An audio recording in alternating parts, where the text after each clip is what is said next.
Hello and welcome back to the channel, everyone. This is Motor Mike Media, and as always, I'm Motor Mike, and today I'm here with a 2016 Ford Transit van. This is a 350. This is a high rooftop model. This one's designed basically to haul as much as you can. You have the bigger roof, like I said, and I like the bigger roof because you can fit larger things in there, crates, packages and stuff like that. But these are the vans that people take and customize, make little mobile homes. That tiny life or the tiny home community, these are one of the best. The Sprinter van and stuff like that because of that high roof line. Now overall, this van hasn't changed a whole lot. This is, like I said, it's a 2016. On the newest version, the 2020, 2023, you have an EcoBoost engine just like this. It's a little bit more different. It's the latest version of the EcoBoost compared to this.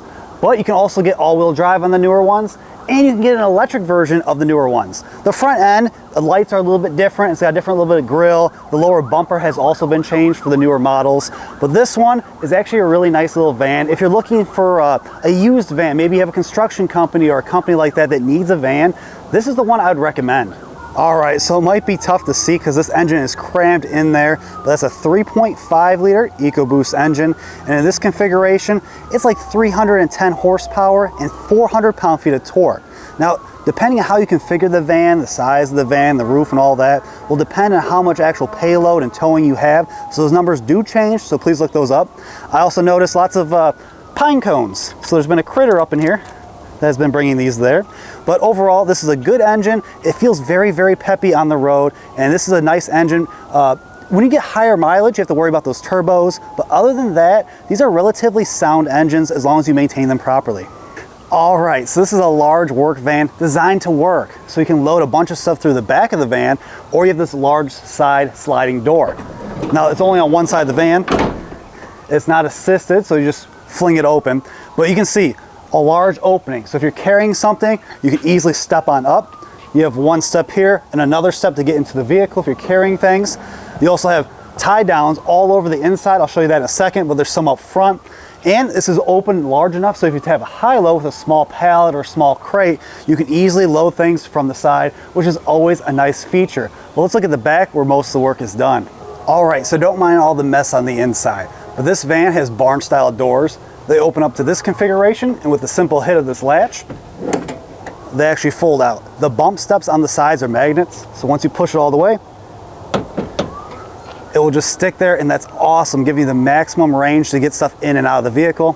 And you can see I have a nice step up to get into the vehicle, and there's tons of latch points in here. Now yes, this is a work van, so getting in here, this is all just exposed metal. And it does get loud. I'm not gonna lie, when you're driving this and it starts pouring rain, you hear everything. That's the thing you get with a work van. Now this does come in a window configuration, and that will give you actual siding, windows and stuff like that, and it won't be quite as loud. But like I said, you have lots of latch points all over here, so you can strap things down securely, and people take these things and customize them. They live out of these little things, and the other thing that's really cool is you can get big trays on the side. So if you're a company that needs plumbing and stuff like that, everything can be here organized for you. You can really personalize these and customize them to your company, your wants and your needs, and that's a really good thing. You also have LED lighting, so if it's early in the morning or late at night, you have plenty of lighting in the vehicle and tons of space. Now I can stand up almost all the way straight. I'm about 5'11". My head does not touch the ceiling, but yes, if you converted this into a little home, you will lose some of that space, but I wouldn't mind camping out of this thing. I don't know about living out of it. Just a quick little view, like I said. The inside is all just bare metal. It does get very loud in here. You can see some of the LED lights. This is a vinyl floor. We just threw some carpets on there. It is dirty. That wheel well cover, which is right there, did fall off, but this van has 140,000 plus miles. It is running strong, and it's a van that I've been driving quite a lot lately. I like that feature where I can open the doors all the way if need be. And overall, this is the van I would recommend. Okay, so I can put you guys over my shoulder to show you the dash. Now this is the older style dash. The newer version of this vehicle has a much more modern dash. It's still hard touch plastics just like this, but the layout's better. There's more tech, more features, and a little bit more usability. This dash isn't bad. The steering wheel here, it feels good in your hands. It is just plastic, it's not leather wrapped, but it has very good bolsters for your fingers. You have nice steering wheel controls. This is the same steering wheel that was on the Escape, the Focus back in the day. A nice gauge cluster. It's all regular analog gauges. You do have a little helper screen in the middle. It is the little tiny pixels, so it is a little bit old school, but it has good information. It can tell me how fast I'm going, my traveling, destination, little tiny things like that. Now looking at this display, this is hideous. Ford did this for a long time, and I'm so glad they're away from this. When you didn't get the larger touchscreens, you just had this giant array of cheap feeling buttons. Now it is arranged really nicely, so it is easy to use, but that little screen, basically all it does is show you my radio controls, and it's my backup camera.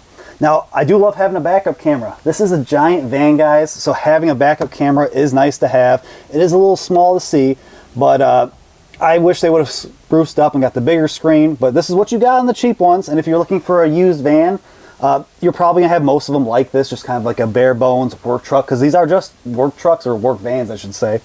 Your temperature controls are down here. It's the good old dials. Everything works good still. You have 12 volt right here, a 12 volt right here, and then right here, cup holders, which we have pens and a bunch of garbage in, my sunglasses. Now, you have 2 cup holders. There is one here, but it's very small. I believe you can correct me in the comments. If you got the smoker's package, a little cup would fit here, so you can flick your ashes in there. You have a USB port. Now on the newer ones, you have more ports and stuff like that, USB-C. But you have a nice sized glove box down here. It's actually really deep. You have a nice cup holder built into the dash there, and on top, nice big vents for your airflow. A little compartment here, which is basically for your garage door opener. There's a few buttons up here, traction control, turning my Parker sensors on and off. You also have your gear lever. I like having a lever over a dial or buttons, but this is a 6-speed automatic transmission. I believe the newer ones have gone to the 10-speed. I can manually select my gears from the side here. I have my tow haul mode right here. Overall, it's a nice layout. The doors are cheap plastic. This is all cheap plastic, but it's a work van. That's what you get, something that's rugged, that's tough. You have storage down below, extra cup holders, lots of cup holders, guys. But overall, this is what you really need for a work vehicle or a work van. All right, so before we start this drive, just so you know, the seat comfort, these seats aren't the ones that came standard. These are basically the bare work truck seats. They're vinyl. For me personally, I don't like them. No lumbar support, they're very firm. The armrest is actually pretty decent though. I like having an armrest when I'm driving. Because it's vinyl, you kind of slide a little bit more than if you had cloth. And if the back gets hot, I should say, you get the back sweats. That's just not pleasant, especially if you have a long drive. You're just like already hot, even with the air conditioning blowing. And this air conditioning does work quite well. Your back just never gets cold and it's just really uncomfortable. So go for the cloth seats, but let's hit the road. So what is it like to drive one of these big old Transit vans? Well, it's not that bad, honestly. Now, yes, right now I have no load in the back, so hitting this road, that's not the best. It is a little bit bumpy, but when you have a load in the back, everything's really smooth. Comparing this to like the Econoline that this replaced, or even something like the Chevy Express, I think it overall rides a little bit better than both those vehicles. The Express is pretty close. Now I like the Express because it's got plenty of room on the interior, a nice layout, even though it is getting old in the tooth, and you have that good old V8. But this EcoBoost engine is actually really awesome. When this no load in the back, this is a very fast van, and it's surprising. With load, or if you're towing, it tows nicely. It has nice payload capacity, and the payload changes depending on what configuration you have. This is a high roof line. It's a 350.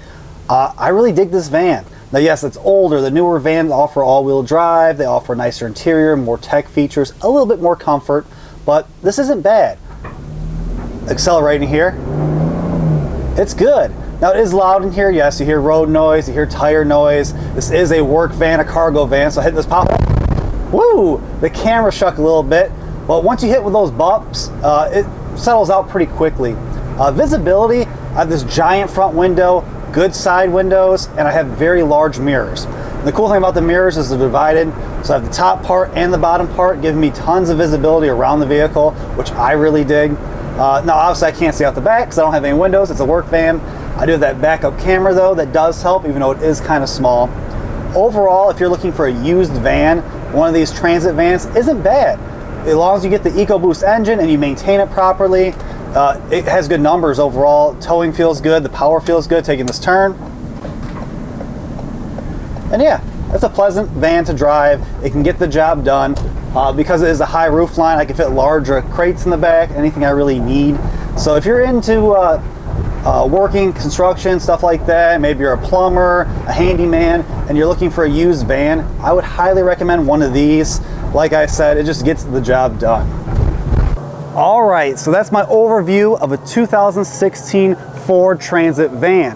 These are great used vans if you're looking to buy one, and this is the one I recommend, both used and new. The newer ones will offer features, like I said, all-wheel drive. You can also get the EV version of it. I would still go with the gas one because the EV range isn't the best right now. But overall, this is a good van that gets the job done. And that's all I have for you today. I thank you all for watching. And if you haven't already and you want to, please check out my channel. I'll keep trying to give you guys more and more content about cars, trucks, crossovers, and SUVs, combustion engines, just like this good old Eco Beast, and EVs, a little bit of everything. But please like, comment, subscribe, hit the notification bell. That way you guys can stay up to date with the latest and greatest from my channel. And as always, I truly, truly appreciate you all for watching, and I'll see you all in the next one.